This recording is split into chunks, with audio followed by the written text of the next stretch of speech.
In the meantime, let's take Joe in Kansas. Joe is saying that hard determinism is almost as absurd as some religious beliefs, in your opinion.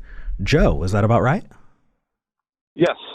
Hi, guys. Hi. Hi, Joe. So hard determinism is almost as absurd as some religious beliefs.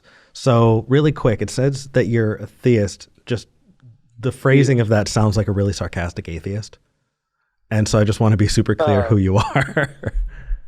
It's I've called in before. Yeah. And yeah, I'm the deist who believes that God created the universe, but it stopped there. It's, the four fundamental forces aren't attached to God in any way. It's just it's how I rationalize how physics kind of breaks down once we get back to the very earliest nanoseconds of the universe. Okay. So, but I was just, last time I called in, we sort of talked about free will, and one thing that just came to mind in the last couple days is that if hard determinism is true, and all choices ever made are predetermined, then like the way I thought about it, just as I was in the queue, was I had a bowl of Captain Crunch for breakfast this morning. Mm-hmm. And I didn't choose that was determined. So that was not my choice. It was predetermined by the universe. Mm-hmm. And the only reason that happened, that I made that non-choice, is because the universe, 40 years ago or whenever, had someone in the company come up with, I just made this new cereal. What are we going to call it? Oh, it'll be called Captain Crunch. It'll go out onto the shelves and it'll be wildly popular. It's kind of like watching a line of dominoes, right? Is because the universe, decided that guy was going to go into the cereal making business, and reductio ad absurdum to all the way back to in the instantiation of the universe, because his parents met each other, right? And which can then be applied to every single person who's ever lived, right? So that has happened to that has affected quite literally trillions of choices in the history of life. Well, now we got to put the word choices in quotes, but right, yeah. So what? Isn't that just as, like, I feel like that gets into maybe not the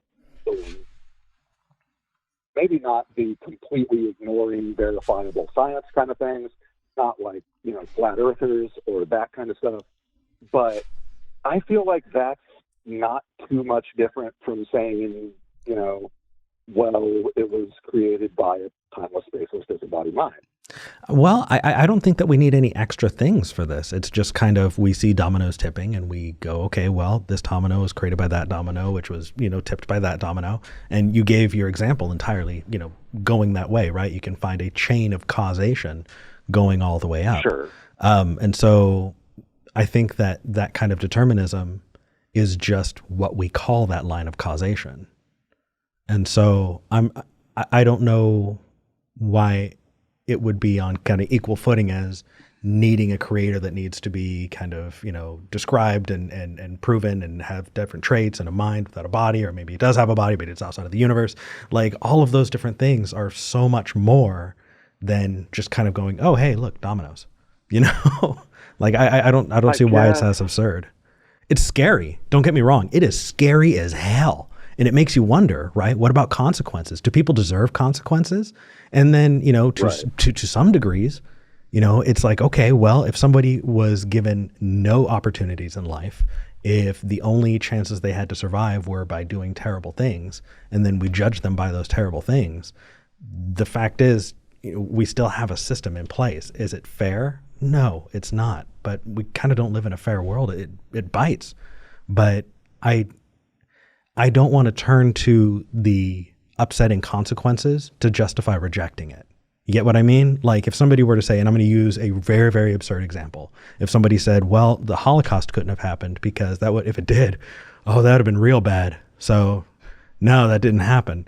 It's an appeal to consequence, and it doesn't actually do much other than say, well, I don't want to accept it because it's scary. And I'm only telling you that this way because holy crap, Joe, it scared me. But I don't think it's absurd. Well, I think it's just scary. I guess, and here's the thing. I'm regarding determinism and free will, I'm perfectly comfortable saying I have no fucking idea.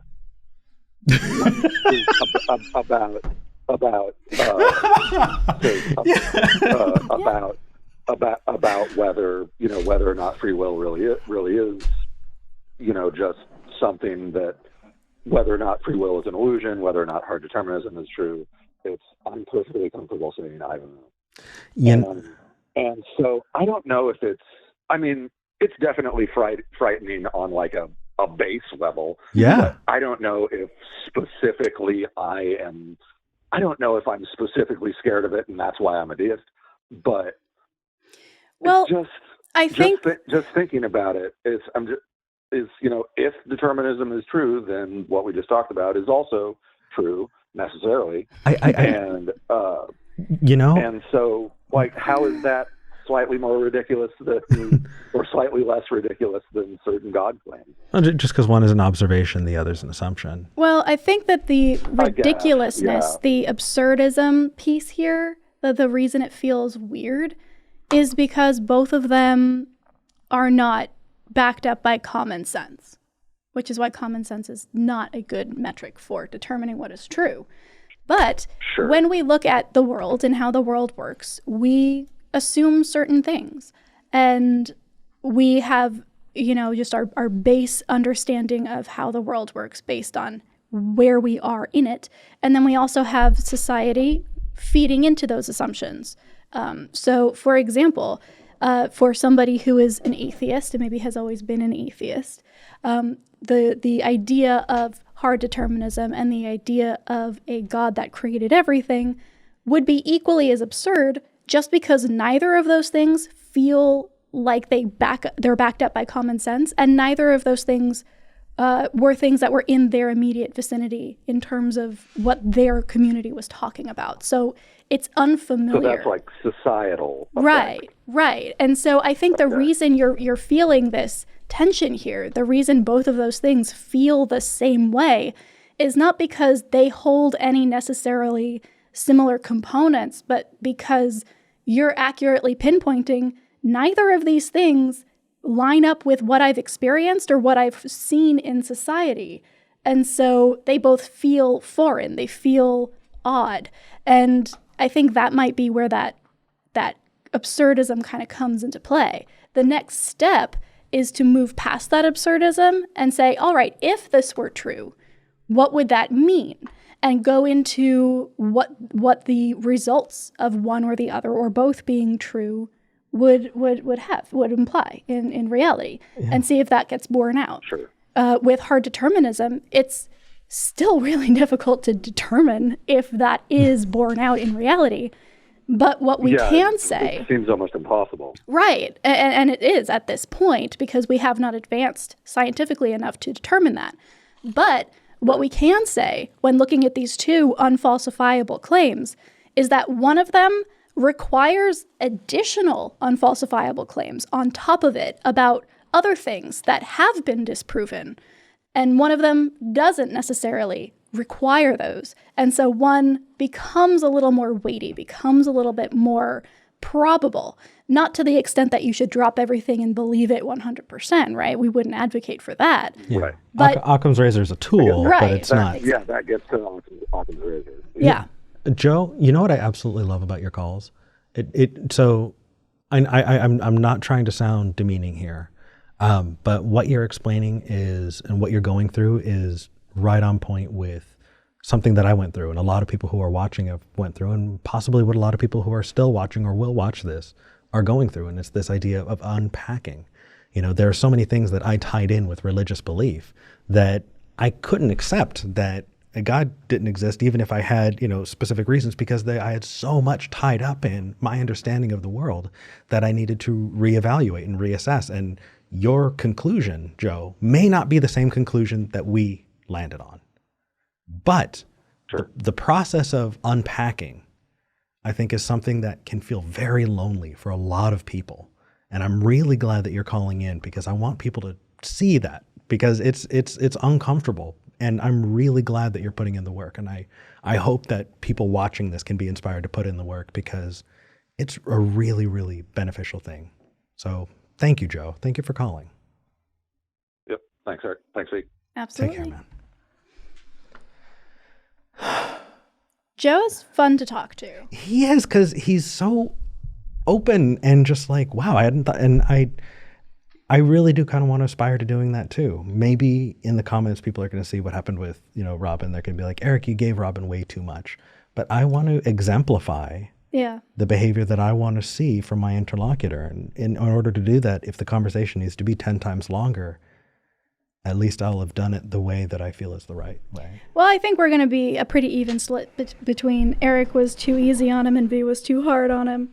And I fully admit, I just dislike the guy, because it's really difficult to look at somebody and interact with someone honestly while you have seen what happens behind the scenes and understand the motivation behind the call-in. So if that's no longer the case, Robin, and you really want to have those conversations, please be explicit and say, Darth did not send me to talk to you, and we are not all gathered in a Discord somewhere mocking you behind the scenes. Be explicit about that, because that's useful information for me to know, so I don't make that judgment moving forward. I disagree. I think that. Oh, don't get me wrong. You can mock us as much as you want. That's fun. There was an entire, I've seen entire Facebook groups put together for people who wanted to prove me wrong and Jamie wrong. That there are people who exist just to do that. So I don't know.